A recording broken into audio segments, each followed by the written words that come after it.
مساء الفل. عايزه اقول بقى كلمتين كده قبل المباراه اهو بساعه.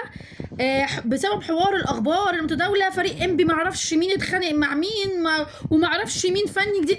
الحوارات دي احنا كزملكاويه مش بنصدقها ولا داخله علينا، زي برضو كان حوار الاصابات بتاع بيراميدز وزلاكا واتصاب والشيبي ونزلوا رهوانات في ارض الملعب. احنا عارفين كزملكاويه ان الحاجات دي حوارات بنسبه يعني مثلا نقول 90%.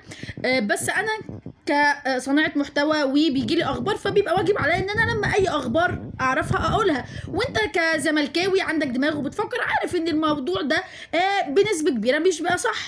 فانا ما بيهمنيش بقى، انا المفروض انا كزملكاوي ما يهمنيش ده اتصاب، ده ما اتصابش، ده اتخانق، ده جديد ان شاء الله يقول لك احنا جاي انبي جابت كريستيانو رونالدو يلعب معاهم.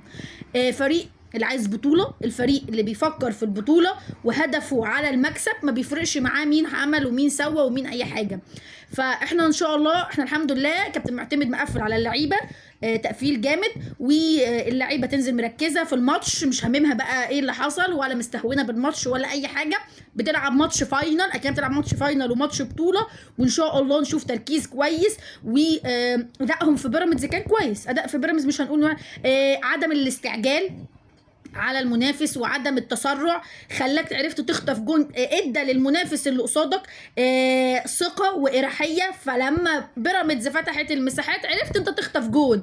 اتمنى ان يعني طبعا، فده بيدل على ان كابتن معتمد جمال لا بيبقى دارس ارض الملعب كويس، وهو واقف دارس الدنيا ماشيه ازاي، دارس الفريق كويس واللعيبه وبتاع. فاحنا ان شاء الله واثقين طبعا في ربنا اولا واخيرا، واثقين في اللعيبه ان هي تنزل النهارده مركزه ان شاء الله وتجيب لنا الفوز.